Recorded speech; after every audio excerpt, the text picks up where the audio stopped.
Assalamualaikum warahmatullahi wabarakatuh. Berjumpa kembali dengan Pak Agung. Kali ini kita akan membahas materi kelas 5, tema 4, subtema 1, pembelajaran 1, 2, dan 3.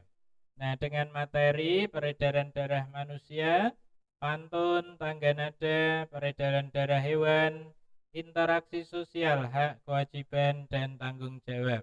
Silahkan diperhatikan.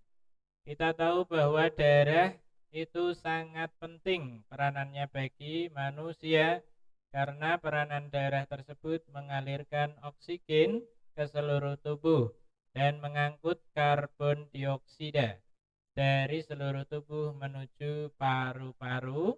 Dalam tubuh manusia, darah itu mengalir melalui organ peredaran darah. Nah, apa saja organ peredaran darah manusia dan apa fungsinya? Kita lihat yang satu ini. Nah, sistem peredaran darah.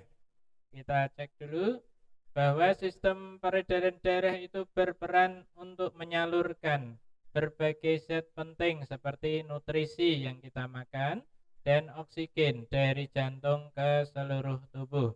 Nah, inilah gambar dari organ peredaran darah manusia. Yang di tengah ini adalah jantung.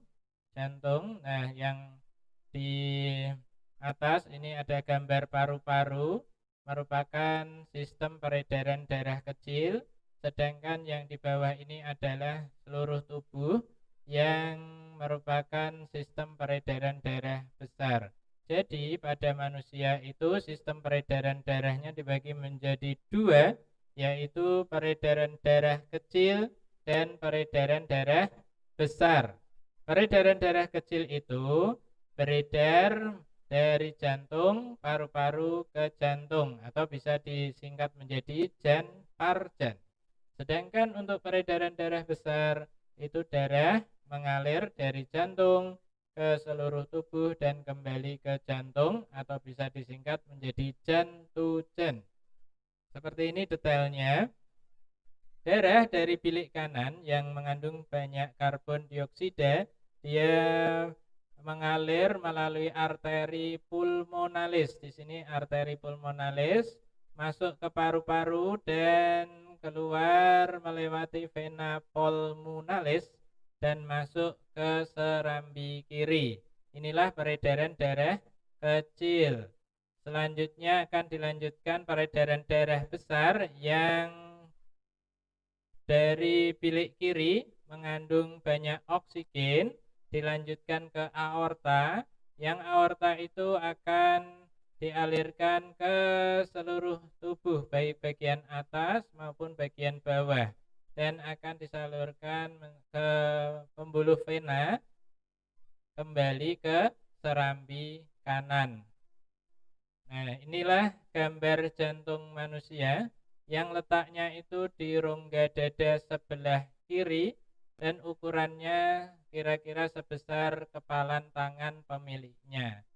Yang di situ disusun oleh kumpulan otot yang sangat kuat disebut miokardium. Dilihat gambarnya, di sini jantung terdiri atas 4 ruang, yaitu serka, serki, bilka, bilki, serambi kanan, serambi kiri, bilik kanan, dan bilik kiri. Masing-masing ada katupnya masing-masing ya. Oke, kita lanjut. Ini adalah otot penyusun bilik jantung. Di situ akan lebih tebal daripada otot pada serambi jantung. Kenapa? Karena tugas bilik jantung lebih berat, yaitu memompa darah keluar dari jantung ke seluruh bagian tubuh. Jadi bagian tubuh, bagian jantung yang memompa darah adalah bagian bilik ya. Nah, selanjutnya organ peredaran tubuh organ peredaran darah yang lainnya adalah pembuluh darah yang merupakan saluran tempat mengalirnya darah dari jantung ke seluruh tubuh dan dari seluruh tubuh kembali ke jantung. Dibedakan menjadi dua, yaitu pembuluh nadi atau arteri dan juga pembuluh balik atau vena. Ya, masing-masing punya tugas sendiri-sendiri. Kalau yang nadi ini membawa darah kayak oksigen dari jantung ke seluruh tubuh. Sedangkan untuk vena ini membawa darah yang kaya akan karbon dioksida dari seluruh tubuh menuju ke jantung. Nah, pembuluh nadi yang paling besar ini disebut aorta. Selanjutnya nanti akan disalurkan ke pembuluh yang kecil-kecil yang disebut pembuluh kapiler. Begitu. Dilihat ini perbedaannya antara pembuluh nadi dan pembuluh vena. Yang nadi misalnya aliran darah keluar dari jantung. Untuk vena aliran darah menuju ke jantung, membawa darah bersih, sedangkan vena membawa darah kotor. Dindingnya tebal, vena dindingnya tipis. Untuk nadi terletak di bagian dalam, sedangkan vena di permukaan kulit. Untuk nadi denyutnya terasa, pembuluh balik itu tidak terasa. Jika terluka darahnya memancar, tapi kalau pembuluh vena jika terluka darahnya menetes dan lainnya. Nah, untuk organ peredaran darah yang lainnya adalah paru-paru, yang di sini paru-paru berperan sebagai penyuplai oksigen ke dalam tubuh. Lihat gambarnya di sini. Di sini ada di dalam paru-paru itu adalah namanya alveolus. Alveolus ini kalau diperbesar seperti ini adalah memisahkan atau terjadinya pertukaran antara oksigen dan karbon dioksida. Jadi udara yang kita hirup itu masih mengandung oksigen, juga masih mengandung karbon dioksida, sehingga dipisahkan di sini ya. Nah, Pak Agung punya pantun nih. Rambutku lebat, rambutku subur, tidak dapat dipasang jepitan. Tubuhku sehat, ku ucap syukur, darah mengalir tanpa hambatan. Ya, sehat selalu. Amin. Ya. Di sini kalau kita berkaitan dengan pantun ya. Tadi kita sudah menganalisis mengenai peredaran darah pada manusia. Sekarang kita belajar pantun dulu. Ini lihat pada akhir-akhir barisnya diperhatikan. Ada ur, ada an.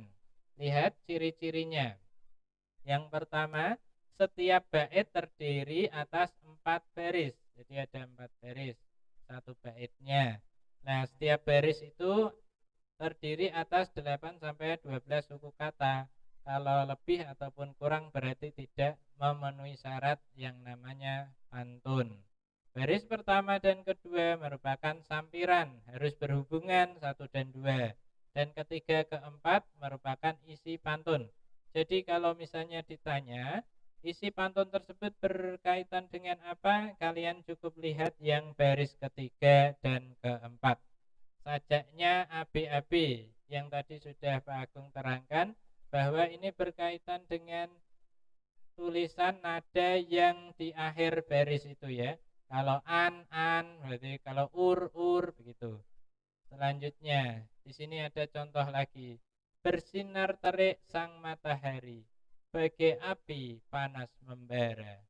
Rajin berolahraga bela diri, badan kuat, hati gembira. Nah, di sini 1, 2 merupakan sampiran, 3, 4 merupakan isi. Dilihat akhirnya ini I, ini I, ini A, ini A. Begitu ya. Jadi sajaknya AB, AB begitu. Nah, macam-macam pantun. Ada pantun kanak-kanak, yaitu berkaitan dengan masa kanak-kanak, menggambarkan sukacita maupun duka citanya ya. Nah, lihat di sini contohnya. Terbang rendah burung kutilang, hinggap di dahan sambil menoleh. Hatiku senang tidak kepalang, ayah pulang membawa oleh-oleh. Nah, di sini ang, leh. Oke. Selanjutnya pantun muda, yaitu mengenai kehidupan masa muda. Biasanya mengenai kasih sayang ataupun iba, iri, nasib. Nah, contohnya seperti ini. Hujan turun rintik-rintik, ada gubuk di tepi sawah. Wahai Dinda berwajah cantik, bolehkah Kanda main ke rumah? Nah, pantun muda, anak muda ya. Macam pantun selanjutnya, pantun tua, biasanya mengenai budaya, agama, nasihat, ataupun mengenai orang tua. Contohnya nih, enak benar tinggal di Batu Jajar, segar udaranya, indah dan permai. Anak sekolah rajinlah belajar agar cita-citanya kelak tercapai. Berarti ini pantun nasihat. Nah, begitu ya. Itu mengenai pantun. Nah, selanjutnya kita belajar yang muatan SPDP mengenai tangga nada, yang memang di pembelajaran 2 di situ dijelaskan. Tangga nada itu apa? Urutan nada yang disusun secara bertingkat, berjenjang. Do, re, mi, fa, sol, la, si, do. Nah, tangga nada dibagi dua, yaitu mayor dan minor. Tentunya kalian mungkin sudah membaca buku-bukunya masing-masing ya. Nah, di sini tangga nada yang mayor itu jaraknya seperti ini. Jarak itu sama dengan interval. Satu satu setengah, satu satu satu setengah. Bedakan dengan minor. Satu setengah, satu satu setengah, satu satu. Nah, ini diawali nada do kalau mayor, kalau minor la. Kalau mayor itu sifatnya gembira, kalau minor sifatnya sedih. Ini contoh lagunya ya. Mayor itu ada Indonesia Raya, Hari Merdeka, Maju Tak Gentar, dan lainnya. Sedangkan minor ada syukur, ada gugur bunga, dan juga yang lainnya. Yang intinya kalau minor itu biasanya nadanya sedih atau agak lambat, sedangkan mayor adalah gembira atau agak cepat, biasanya begitu ya.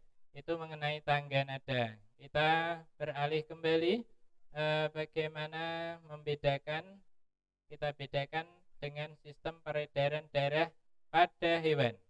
Tadi kalau kita sudah belajar mengenai peredaran darah pada manusia, sekarang kita pada hewan. Kalau pada manusia itu ada peredaran darah kecil dan besar, sedangkan pada peredaran darah hewan merupakan peredaran darah terbuka dan tertutup. Bedanya apa?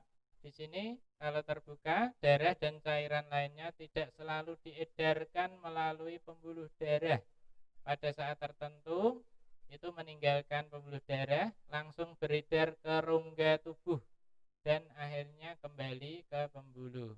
Sedangkan kalau tertutup itu darah beredar di dalam pembuluh-pembuluh yang saling berhubungan. Jadi berhubungan langsung ya, namanya tertutup berarti tersalurkan, terhubungkan. Nah, contoh hewan yang dengan peredaran darah terbuka ada udang, siput, belalang. Untuk peredaran darah tertutup ada katak, cacing tanah, ada burung. Nah, ini contoh gambar sistem peredaran darah pada burung. Kalau pada burung ini menganut sistem peredaran darah ganda, yang berarti darah dalam tubuh mengaliri tubuh dengan melewati jantung itu sebanyak 2 kali.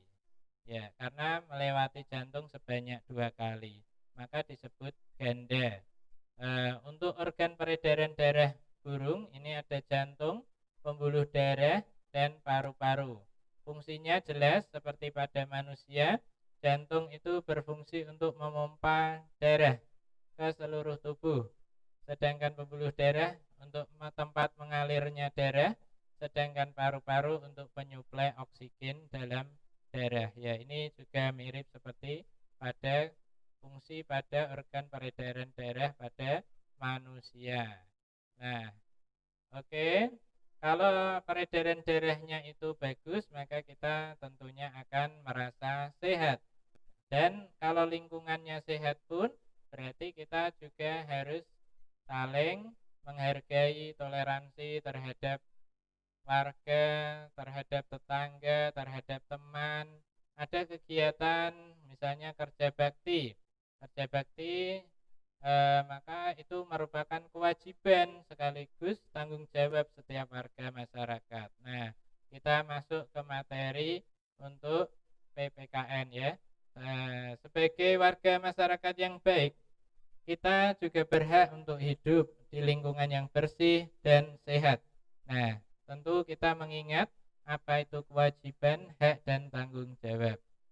Hak adalah sesuatu yang mutlak menjadi milik seseorang dan penggunaannya tergantung pada orang yang bersangkutan. Intinya yang kita dapatkan begitu. Kewajiban intinya adalah apa yang harus kita lakukan. Tanggung jawab adalah yang menjadi tanggungan kita, ya, merupakan kewajiban yang harus kita lakukan, yang tanggung jawab, ya, tanpa diperintah oleh orang lain. Nah, manusia tentunya tidak bisa hidup tanpa bantuan orang lain karena memang kodratnya kan manusia sebagai makhluk sosial. Nah, tentunya dalam seperti ini kita harus berinteraksi, interaksi antar individu atau individu dengan kelompok atau kelompok dengan kelompok. Nah, inilah yang disebut dengan interaksi sosial. Contohnya interaksi antar individu, yaitu satu orang dengan satu orang lainnya. Seorang siswa bertanya kepada guru, seorang anak menyapa teman, seorang anak menolong temannya. Berarti itu namanya interaksi antar individu. Ini Pak Guru contohkan kembali mengenai interaksi individu dengan kelompok. Nah, kelompok ini misalnya orang berpidato di depan khalayak ramai, depan orang lain, banyak orang, kelompok. Ketua kelompok sedang berdiskusi dengan anggotanya, berarti banyak orang. Seorang ustadz berceramah dalam pengajian, nah berarti ini dengan kelompok. Contoh lagi interaksi kelompok dengan kelompok, misalnya pertandingan basket, pertandingan sepak bola. Suatu kelompok melakukan presentasi dengan kelompok lain, nah ini kelompok, ya. Atau permainan gobak sodor, kan ada timnya, ya. Nah berarti ini interaksi kelompok dengan kelompok. Nah, inilah contoh interaksi yang mengarah ke persatuan, tentunya yang baik-baik. Contoh, bergotong royong, membersihkan lingkungan, mengadakan musyawarah. Kalau yang perpecahan jelas, yang jelek-jelek, ngecek teman, berkelahi dengan teman, dan seterusnya. Nah, apa yang perlu kita lakukan untuk meningkatkan pembangunan sosial budaya itu supaya lancar dan baik? Ya ini, ya mengadakan kegiatan kerja bakti, mengumpulkan dana.